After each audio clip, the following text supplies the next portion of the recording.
content may not be suitable for very young audiences. Parental guidance is recommended. Ang programang ito ay naglalabas ng sensitibong eksena at impormasyon.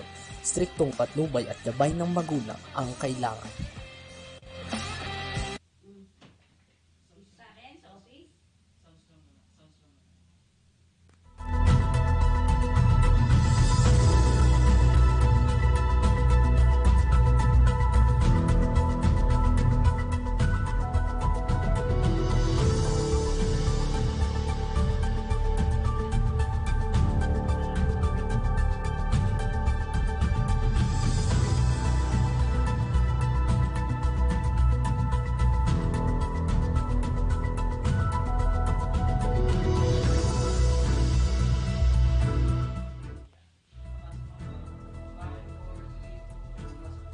Okay, isang magandang hapon, tanghali, gabi sa inyo lahat, sa mga iba't ibang bansa, no? At dito sa atin sa Pilipinas, it's rainy days at mag-alas 9 na po ng umaga. Ano ba yung oras natin? Okay, para sa ulo ng mga balita, bagong mapa ng 10 dust line ng China, tinutulan ng Pilipinas, natural lang. Diba? PBBM, nakatakdang dumalo sa 43rd ASEAN Summit sa Indonesia. 63, 63. 63 patay sa pagkakasunog ng 5 palapag na gusali sa Johannesburg, South Africa. Special election sa papalit kay dating Representative Teves gaganapin sa December 9. Pasok ng mga estudyante kansilado dahil sa masamang lagay ng panahon.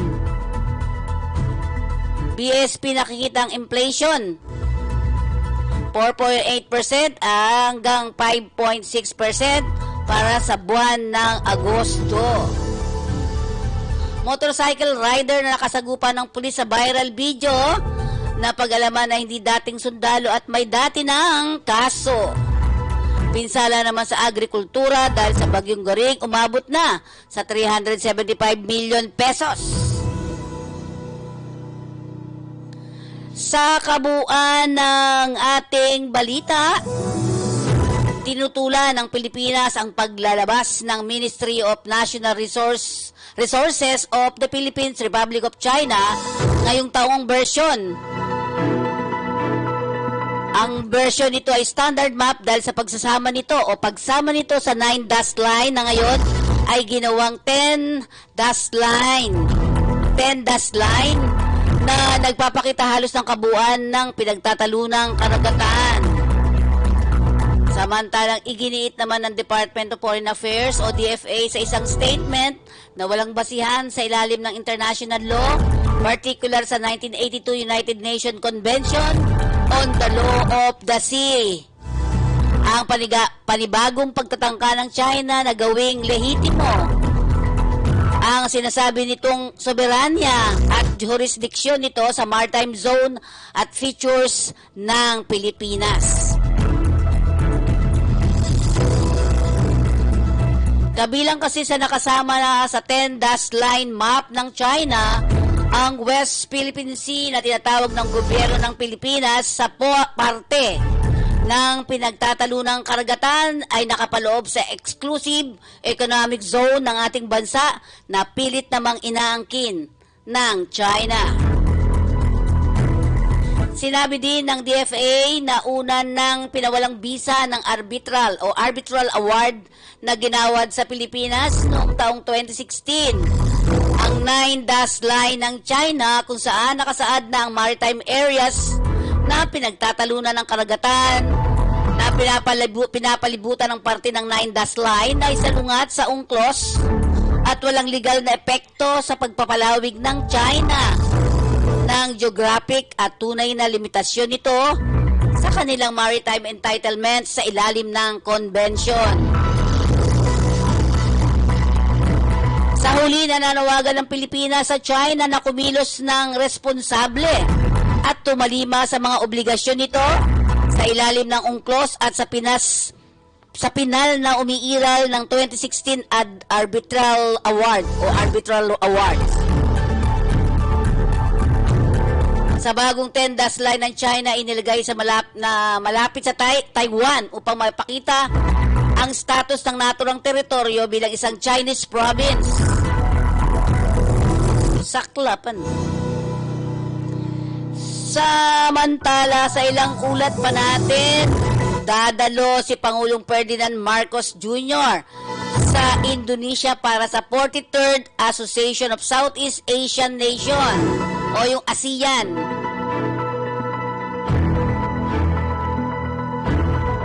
Ang Association of Southeast Asian Nation Summit ay nakatakda ngayong September 5 hanggang September 7 sa Jakarta. Inimbitahan ni Indonesian President Joko Widodo si Pangulong Marcos para dumalo sa summit. Kung matatandaan natin, si Widodo kasi ang tumatayong ASEAN chairman ngayong taon. Ayon kay Foreign Affairs Assistant Secretary Daniel Espirito, ito ang pangalawang ASEAN Summit ngayong 2023 na kung saan ang una ay ginanap sa Labuan Bajo, Indonesia noong buwan ng Mayo, kung saan dumalo din ang Chief Executive. Itutulak pa rin ng Pangulong Marcos ang rules-based international order at sundin ang United Nations Convention on the Law of the Sea, particular sa bahagi ng West Philippine Sea.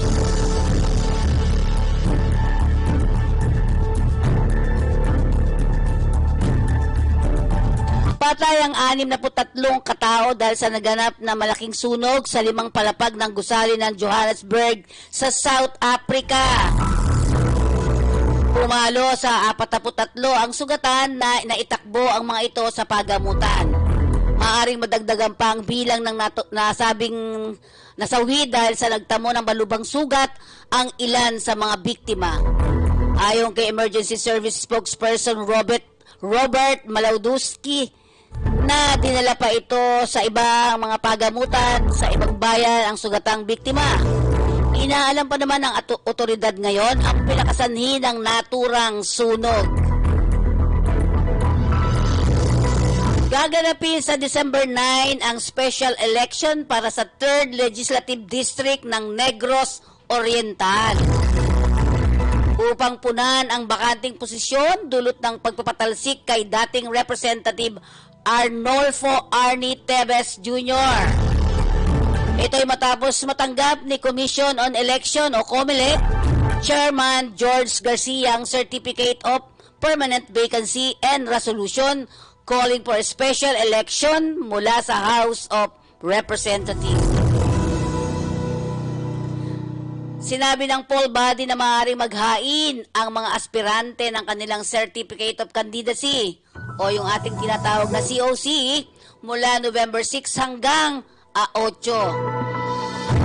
Habang inaprubahan din ng COMELEC ang NBank ang mga petsa ng iba pang kaugnay na aktibidad. Magsisimulaan nila ang eleksyon period mula November 9 hanggang December 24. Ito'y kasabay ng pagpapatupad ng gun ban. Ang panahon ng kampanya naman ay mula Desember o Nobyembre, ika-9 hanggang Desyembre, ika-7. Yung pasok ng mga estudyante, kansilado ang pasok ng mga sumusunod na lugar ngayong August 31. Kahapon to. Okay, kansilado ang pasok ng mga sumusunod na lugar ngayong Agosto hanggang sa ngayon, ika-1 ng September.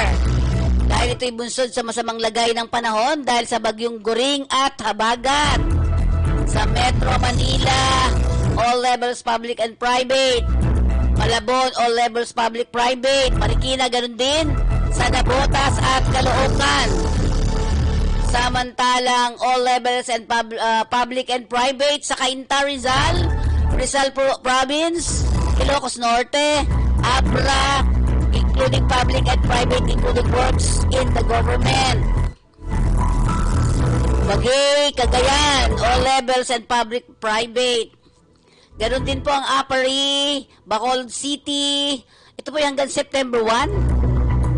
Ngayon po, Maribeles, Bataan, Baguio Preschool to Senior High School.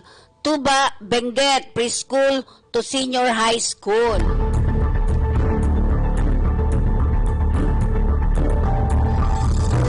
Samantala, nakikita ng BSP na mawawala ang 6 na buwang sunod-sunod na deceleration ng inflation sa buwan ng Agosto sa gitna ng mas mataas na presyo ng bigas at gastos sa transportation. Sa pagtataya inilabas, sinabi ng BSP na ang inflation na sumusukat sa rate ng pagtaas ng consular good at service cost ay maaaring magsettle sa saklaw ng 4.8% hanggang 5.6%. Ang lower end ng forecast ay mas mataas kaysa sa 4.7% inflation rate na nakita noong Hulyo. Kung ang actual inflation print ay naitala sa loob ng projection ng BSP, maaari nitong baybayin ang pagtatapos ng bababang trend ng inflation na nakita sa nakalipas na 6 na buwan. Kaugnay niyan ay nakatakdang ilabas ng Philippine Statistics Authority ang opisyal na inflation figures para sa buwan ng Agosto hanggang September 5. Ayon sa BSP, ang mas mataas na presyo ng bigas at iba pang produktong pang-agrikultura dahil sa sama ng panahon, pagtaas ng presyo ng petrolyo, pagtaas ng gastos sa transportasyon dahil sa mas mataas na pasahe sa tren at singil sa toll, at ang pagbaba ng halos piso ang pangunahing pinagmumulan ng pagtaas ng presyo sa Agosto. Lahat tumaas, si Arby na lang hindi. Napagalaman na hindi naman dating sundalo o reservist ang motorcycle rider na kuna ng video habang nakipagbuno sa isang nakasibilyang pulis sa Makati City. Ayan po, makikita niyo sa video. Ang naturang rider na nakilalang si Angelito Recio ay napag-alamang din ni Southern Police District Director Police General Roderick Mariano na may standing warrant sa kasong qualified theft, usurpation of authority at iba pa. Makikita sa video na nakahiga sa kalsada si Recio na naka-helmet. Nakaibabaw sa kanya ay may hawak na baril si Police Staff Sergeant Marsan Dolipas. Matapos namang dalhin sa impila ng pulisya sa Makati si Recio na pagkilalang ito'y nagpakilala na isang retired intelligence operative ng Armed Forces of the Philippines. Pinayagan si Recio umalis ng presinto para kunin ng umano ang mga papeles ng kanyang baril, pero hindi na ito bumalik. Inalis na sa pwesto ang 2 pulis Makati na pinayagang umalis si Recio. Atin namang pag-alaman ang Bagyong Goring. Umabot na sa 375 milyong pesos. Halaga ng pinsala at pagkalugi sa sektor ng agrikultura kasunod ng panalasa ng Bagyong Goring. Ayon sa DA, ang halaga ng pagkawala ng produksyon ng agrikultura ay mas mataas kaysa sa 189.1 million pesos sa unang inulat noong Agosto ika-30. Alam ba niyo, batay sa pinakahuling bulletin na inilabas ng DA, Disaster Risk Reduction and Management Operations Center, apektado ng bagyo ang 8,483 na magsasaka sa Cagayan Valley, Central Luzon, Calabarzon at Western Visayas. Ang dami ng pagkawala ng produksyon ay umaabot sa 15,856 metriko tonelada sa 16,145 hektarya ng mga lugar ng agrikultura. Kabilang sa mga apektadong bilihin ay ang palay, mais at mga high-value crops. Samantala, ang pinakapalay ang pinakapektadong kalakal na may kabuang halagang nawala sa 241.8 million pesos. Katumbas ng 11,700 metriko tonelada ng mga pananim na nasira sa 10,562 hektarya ng lupa. Yan po ang kabuuan ng ating balita sa araw na ito. Ating alamin naman ang kabuuang balita mula sa ating himpilan patungkol sa severe tropical storm Hana. O, asa na si Guring? Nasaan na yan? Tingnan natin.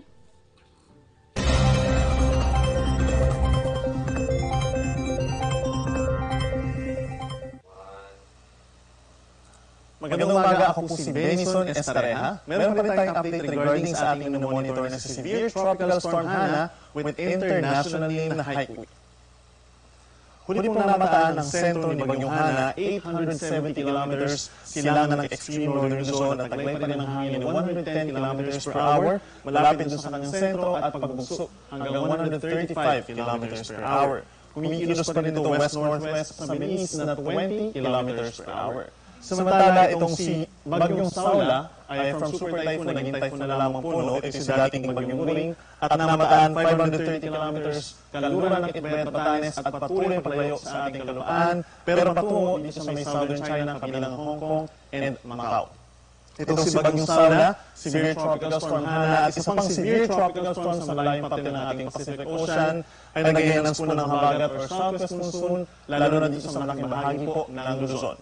Meron din po tayong monitor ng mga cloud clusters dito po sa may silangan ng ating bansa, dito sa may loob at labas ng Philippine Area of Responsibility. Possible po na may mabuong na low pressure area within 24 hours and over the weekend is possible na mag-develop into a tropical depression. So patuloy po tayong mag-monitor. Ito yung latest track ng pag-asa regarding po kay Bagyong Hana. Kung mapapansin po nila, patuloy na unti-unting bumababa po yung track nitong si Bagyong Hana. So inaasahan po within the next 3 days ay kikilos west-northwest ang Bagyong Hana. In terms of intensity, possible po na mamayang hapon ay lumakas pa ito bilang isang typhoon. Pero throughout its course dito sa may parting Taiwan and China, hindi naman natin inaasahan na magiging super typhoon na napakalakas ito ng bagyo. In terms of its track, meron po tayong bahagyang pagbaba at bahagyang pagtaas. Meron pa rin tayong cone of uncertainty na tinatawag. So ito sa ngayon ay posibleng mag-landfall po dito sa may parting northern Taiwan pagsapit po ng Sabado ng gabi or bukas ng gabi hanggang Sunday ng madaling araw. And then eventually pagsapit po ng Sunday ng hapon ay mag-landfall po dito sa may parting Taiwan, parting Eastern China at lumabas ng Philippine Area of Responsibility Sunday po ng hapon. Pero possible din po na mapaaga ng bahagya yung paglabas ng Philippine Area of Responsibility nitong si Bagyong Hana, mari pong Sabado ng gabi, patungo na dito sa may parting Eastern China at hindi mag-landfall dito sa may Taiwan. So patuloy po tayong maki-update sa mga ilalabas po na updates ng pag-asa. Samantala, yung ang lawak naman po nitong si Bagyong Hana, kung mapapansin nila is bahagyang lumaki into 600 kilometers po. So habang lumalagpas dito sa may parting North Philippine Sea itong si Bagyong Hana, is kung mapapansin nila, mababa yung chance na dumikit pa yung malakas na hangin sa kalupaan po ng Luzon. So mababa rin yung chance na magkaroon pa rin tayo ng tropical cyclone wind signals. Pagdating naman po sa mga pag-ulan, asahan pa rin ang epekto ng habagat sa malaking bahagi ng ating bansa, lalo na dito sa Luzon. Meron pa rin tayong 50 to 100 millimeters na ulan kada araw for the next 3 days po o hanggang sa linggo dito sa Luzon. Kabilang ng Ilocos Region, Abra, Benguet, dito rin po sa Central Luzon, kabilang ang Tarlac, Nueva Ecija, Pampanga, and Bulacan. Sa Calabarzon, pinaka-apektado ang Rizal, Cavite, and Batangas. At pagsapit ng linggo, apektado naman ang Calamian Islands sa Palawan at lalawigan din po ng Antique. So mag-ingat po sa mga posibleng pagbaha or pagguho ng lupa. Possible po yung mga light to moderate with at times heavy rains. Samantala, for the next 3 days, mas maraming ulan po ang posibleng bumagsak dito po sa Metro Manila, Zambales, Bataan, and Occidental Mindoro. 100 to 200 millimeters per day po ang posibleng bumagsak doon. Kaya asahan din po yung mga minsan malalakas na mga pag-ulan, moderate to heavy with at times intense rains. So mas mataas yung chance na magkaroon po ng mga heavy rainfall warnings in these areas. Pagdating naman po sa mga class suspensions, kapag meron tayong orange and red rainfall warnings, ay automatically po ay suspended ang klase from kindergarten hanggang grade 12 or senior high school po. At depende pa rin po sa inyong local government units. Kung wala naman tayong red or orange rainfall warnings, ay pwede pa rin tayo magtaas or pwede pa rin tayo mag-suspend ng klase at ng trabaho. In terms of malalakas na hangin, possible pa rin po ang gusty conditions kahit malayo po yung bagyo sa ating kalupaan. Ito po ay dahil sa habagat.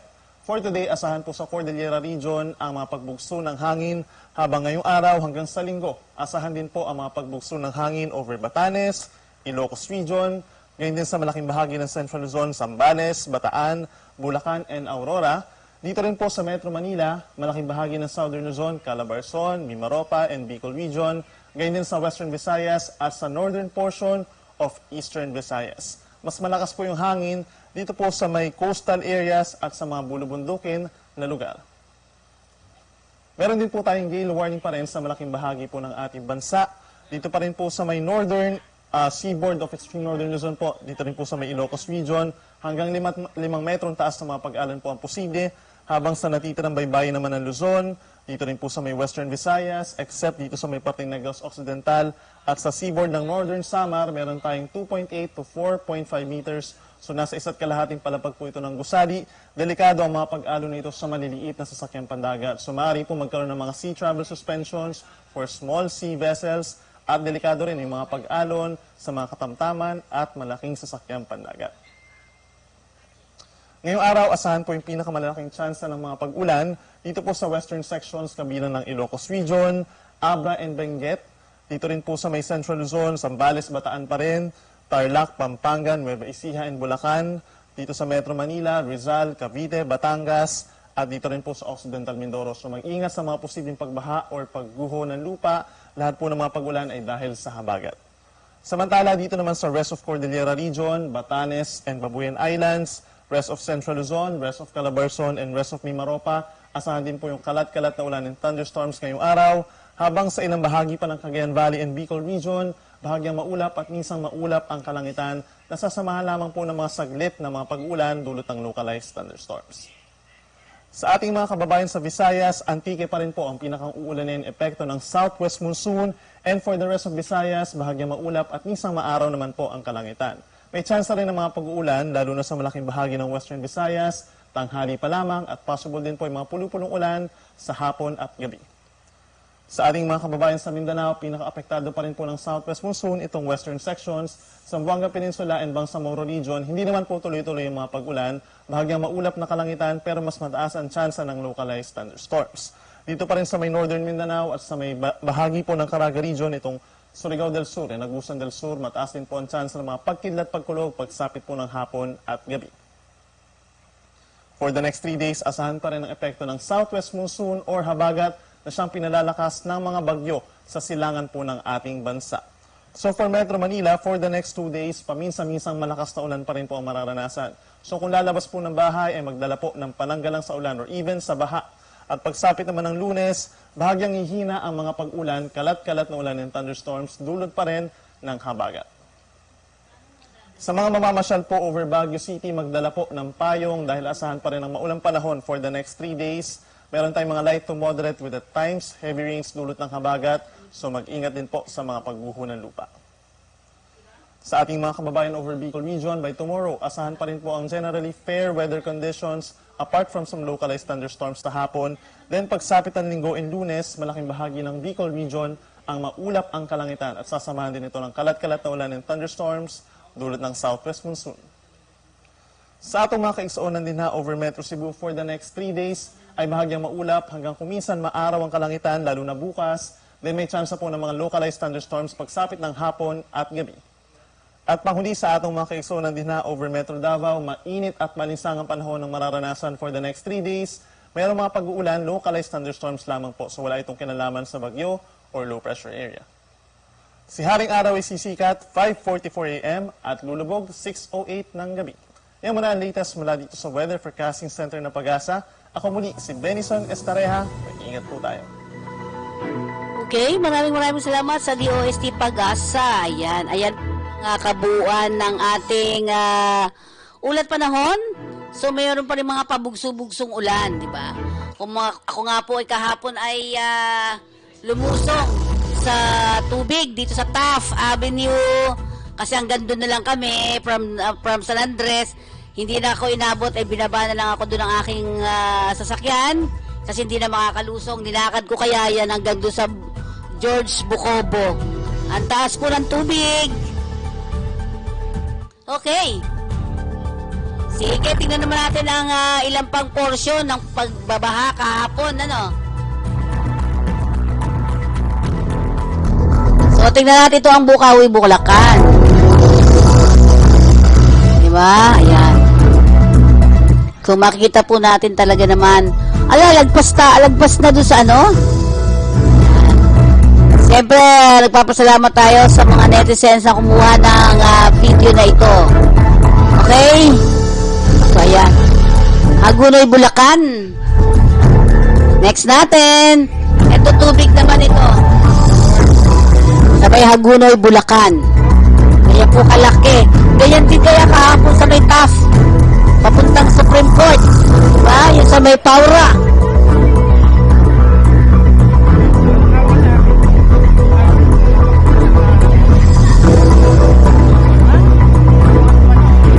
Okay, nakuha naman natin ang ano ba ano nila doon?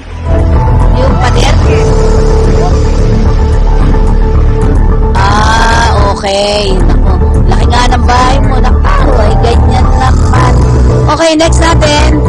Sa Espanya, ito, sa may bandang kamay nila na to, no? Ayan po, tingnan ninyo. Kaya super bagyo kahapon. Super baha. Ang daming umaga pa lang, ang daming na nga mga naglalakad. Ayan. At maririnig mo yung businahan. Mamaya may mga truck na darating. Ayan. At tingnan naman natin ang sunog. Saan ba itong sunog na ito? Ayan, ito po ay footage na binigay sa atin ng ating volunteer, si Mr. Jeff. Sunog sa Tandang Sora, 15 po ang patay, kumpirmado na kasi, di ba? Ayan, dyan yun. Confirm po. Ayan yung building, yung bahay na. Meron na ba tayong listahan ng mga Umuulan pa yan, di ba? So, meron pala dyan mga anong tawag doon? Yung printing, pagpiprint ba? Nagpiprint ng mga t-shirt. Yan. Oo, so hindi agad nakalabas yung yung ilan, no? Pati yung anak nung may-ari. Saka yung babae, kung di ako nagkakamali, yun yung mga Pero sa mga manggagawa, 15 yung patay. So, ayan yung kabahayan na wala palang permit. Ayan. Diba? Walang permit to operate. Dahil bahay nga lang naman siya. Pero ang problema nito, napakalaki din naman pala at napakarami nung nung kanilang anong tawag dito? Oo, yung pagawaan nila at walang fire exit. Yan. So thank you very much doon sa kumuha. Yan na po pagkatapos ito ng sunog, no? Thank you, Sir Jeff. Okay, tingnan naman natin ang ating trabaho. Diba? Trabaho. Tingnan natin po ang ating trabaho ngayong araw na ito. Meron ba? Tingnan natin. Ayan. For the biggest mining and gold producing company in Canada. Technician and mechanics. Yan. Mining, underground mining and exploration equipment. IPAMS. So, 50 years na po ang IPAMS. Number 1 ang IPAMS sa pagpapadala ng mga manggagawa sa ibang bansa, especially sa Canada. Qualification, siyempre of course, lalaki. Male, young, and energetic. High school graduate, ALS certified, pwede. 3 plus years of current experience from the mining industry. Latest experience in same job up to September 2022. Experience with Komatsu, CAT, and excavator attachment. Saan sila pwede mag-apply? Puntahan lang po nila yung nandito yung IPAM sa may bandang Quezon City Submission of fake document is punishable under the section 1.1 Part 6 Rule 3 of the 2023 DMW Rules and Regulation. Ayan. 1 to 2 years ban from joining the Overseas Employment Program. Ayan, mga fake daw. Okay, ayan po ang IPAMS. Saan matatagpuan ang IPAMS? Wala dito. Ayun, ang IPAMS building ay nasa 723 Aurora Boulevard, New Manila, Quezon City. Tandaan po natin, Ito po ay manpower pooling lang. Beware of illegal recruitment. Diba? Processing fee, wala po. No salary deduction, lahat po ay libre pag dyan kayo nagpunta. Sa IPAMS. Ang IPAMS ay nasa may banda, uulitin ko lang, 723 Aurora Boulevard, New Manila, Quezon City. Okay, next natin na trabaho, ayan, ang Perido International Resources Incorporated. Need nila o kailangan nila ng injection molding, adjuster, setter, ay 3 lang po pala. Ano ang qualification? Male, height 160, hindi ka pwede to RB. Ang height is 160 cm. Ikaw ba RB, ilan ang ano mo? Education, ha? 57. Kailangan po nila ay 160 cm. Education, anong ka natapos? Graduate of any technical vocational courses with diploma. Must have experience in adjusting, setting parameters on the machine, and can be troubleshooting and minor maintenance issue. Experience in broadcast technical equipment, injection molding, and radio gadget for car. Precision plastic injection molding with 37, 1, 2, and 3 component. Injection molding machine with closing pores of 50 to 400 tons. Also good if with experience with not only single colored production but at least 2 colors. Okay, you can email your resume and passport copy to Perido, ano yan, slash? Perido underscore C_4 Hungary _ @gmail.com. At with email subject, yung position po na ina-applyan ninyo. Okay? Yan. So, for power pooling only, no fees in any form and purpose will be collected. Wala po kayong babayaran na. From the applicants, beware of illegal recruiters and human trafficking. Ayan. Next natin. Para sa ating kaperahan, ano ba ang palit piso ngayong araw na ito?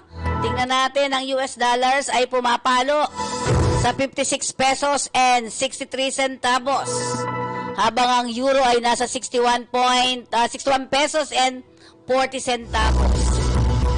Ang British pound ay 71 pesos and 75 centavos. Australian dollar is 36.73 pesos. Ang Canadian dollar is 41 pesos and 92 centavos. Lamang na? Hindi, konti na lang, centavo lang.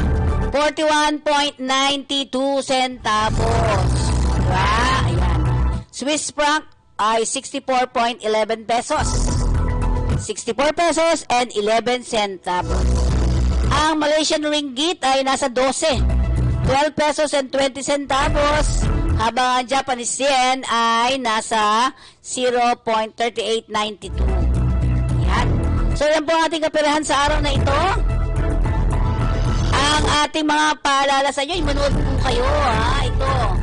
Panoorin natin ang ating palabas na ito.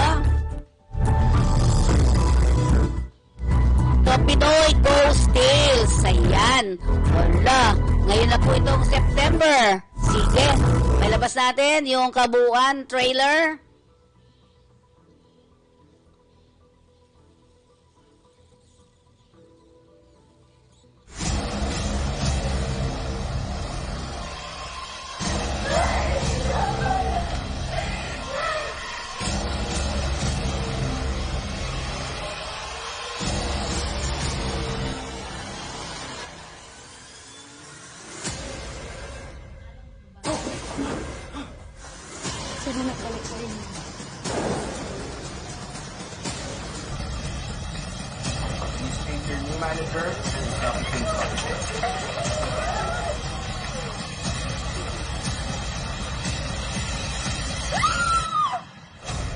Marami na nga raw nakakapansin na nagsasalita si Leia mag-isa.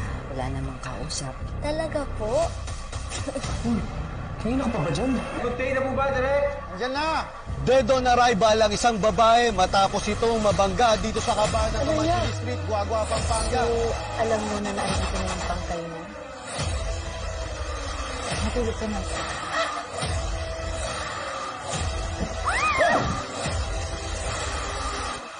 Yan. Yep. Ang gumawa po dyan ay si Mr. Lawrence Nicodemus. Ayan. Nakakatakot din. Pinoy Ghost Tales. Yan. Mamaya na. Ayan. Paano kayo makakapanood nito? Yan. Meron ba dyan nakalagay?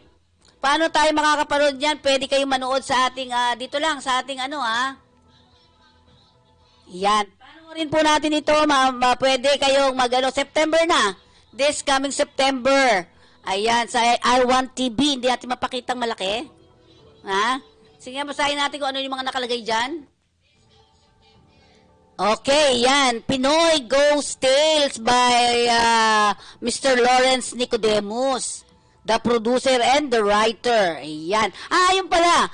Pay cash. Ayan, meron dyan. Kung gusto nyong manood, pay with GCash, GrabPay, palakihan mga ibe, sa I1 TV, WeChat Pay, yan, and Shopee Pay, yan.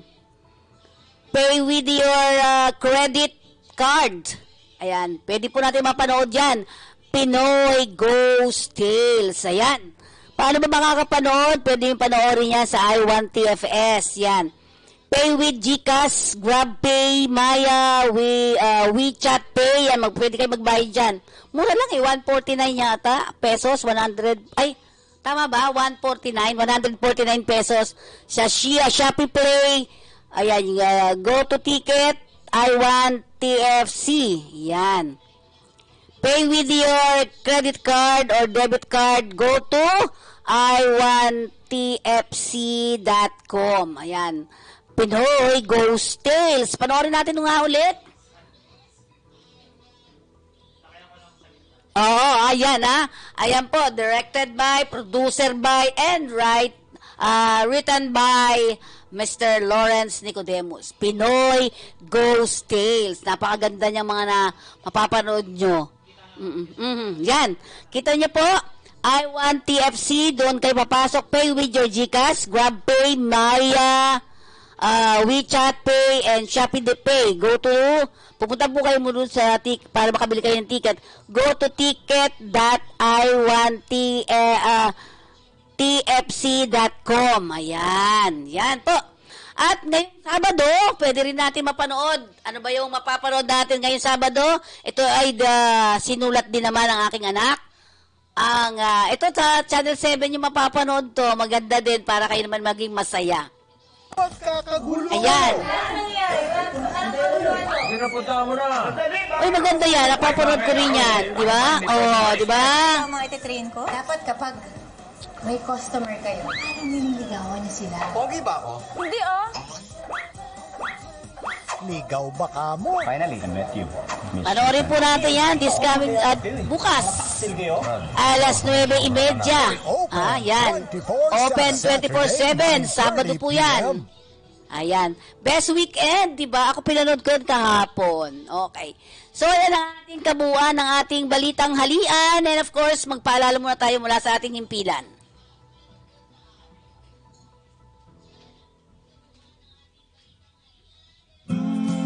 Minsan ang pag-ibig online mo pala mahahanap. Ang bagong virtual pag-ibig. One click, you can track your savings. Easily pay for your loans. Even live chat with us. And now, apply for a short-term loan.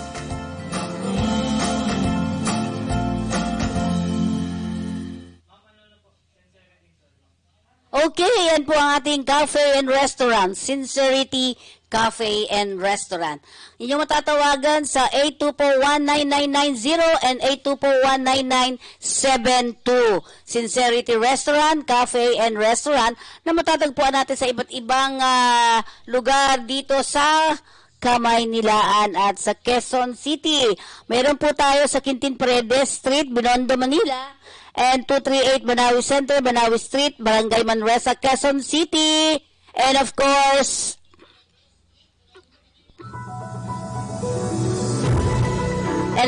dito sa ating ground floor, Lucky Chinatown Mall, Binondo, Manila.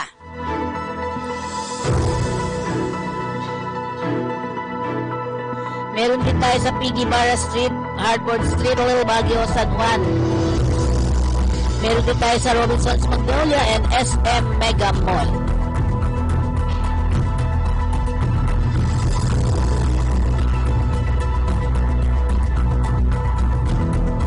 So, matatagal, babalikan natin 6 pa po ng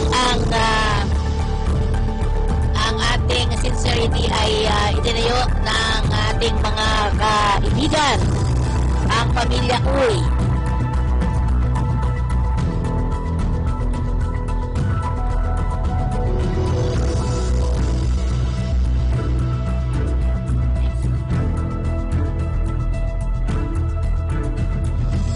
Nais naman ninyo ng tubig na malinis.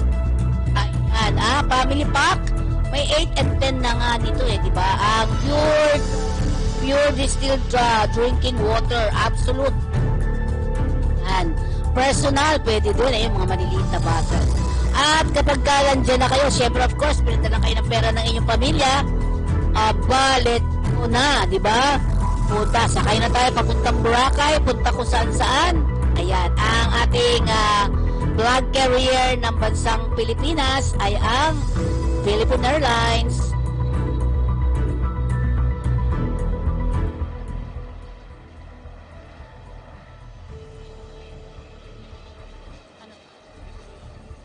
Okay, siyempre paalala pa rin natin sa mga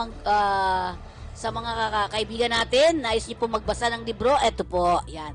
Successful Prosecution of Human Trafficking Cases, isang critical analysis ni Prosecutor Jesse Melendez Bautista. Yan. Okay, tingnan natin. Ano ba trafficking? O nga naman, ano ba ang trafficking? Tingnan natin mula sa IACAP. This is the story of Rita, a 29-year-old BS Education graduate working as a customer service representative. Using social media, she was enticed by a recruiter with an overseas job opportunity. Because of her love for her family, Rita was immediately convinced to work abroad. But little did Rita know that she was already becoming a victim of human trafficking. At the airport, Rita's recruiter instructed her to pose as a tourist. She was provided false hotel bookings and a fake return ticket. Upon arrival overseas, she was taken to an unknown destination where she was forced to engage in a different job, online scamming. Rita was instructed to create fake online accounts to scam other people into investing in cryptocurrency. The same incidents were reported by hundreds of young professional Filipinos. There, they suffered both physical and mental abuse such as being whipped, electrocuted, prolonged solitary confinement without food for days, and being threatened to sell their organs or be killed. These experiences were narrated by Rita and other victim survivors rescued and repatriated who share similar fate and trauma with their employers. In response, the Interagency Council Against Trafficking, or the IACAT, has intensified its efforts to further prevent human trafficking. Originating in 2010, the Philippine government created guidelines to standardize the inspection and clearance of international-bound Filipino passengers. Its purpose is to prevent human trafficking and protect Filipinos from illegal recruitment. The guidelines also aim to capture emerging trends in the trafficking of persons. As of April 2023, the Philippine government monitored over 2,200,000 Filipino departing passengers abroad. Out of those international-bound Filipino passengers, 99.5% were cleared to depart the country. The remainder were flagged for showing fraudulent, falsified, or tampered documents, misrepresentation, or were identified to be potentially trafficked persons. Filipinos who fall victim to human trafficking such as Rita are provided by the Philippine government with repatriation, welfare assistance, psychosocial assistance, and legal assistance. Together with 11 other Filipinos, Rita was safely repatriated home by the Philippine government and now has the chance to live a normal life again. With these continued efforts against trafficking in persons, the Ayakat appeals to our fellow Filipinos to rally behind our mission to combat human trafficking. This is the story of Rita, and this could be your story. Lahat naman tayo nangangailangan ng pera. Yun, lagi isipin din na yung too good to be true, huwag natin papatusin kasi mapapahamak lang tayo. May mga bagay naman talaga na maganda yung income, pero siguro dumaan tayo sa tamang proseso. Yung mga permit, i-check niya kung legal, kung approved ba siya. Ignorance to the law excuses no one. So hindi natin pwedeng sabihin na hindi namin alam. So may Google, research natin. Together, let's end human trafficking. Gabay sa paglalakbay, be smart when you depart. A reminder from the Interagency Council Against Trafficking.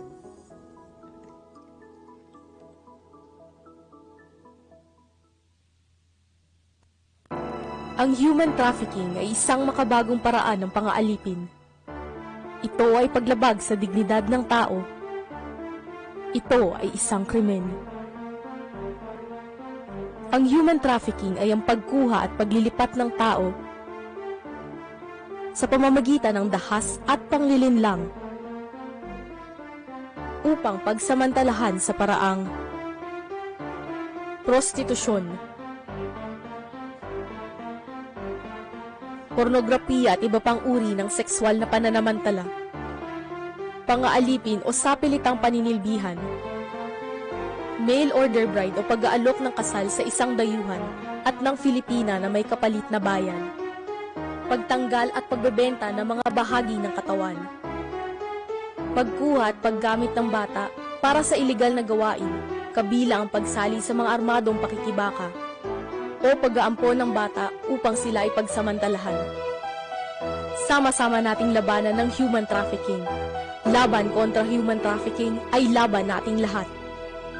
Tumawag o mag-text sa 1343 Action Line o dumulog sa anumang ahensyang miyembro ng Interagency Council Against Trafficking.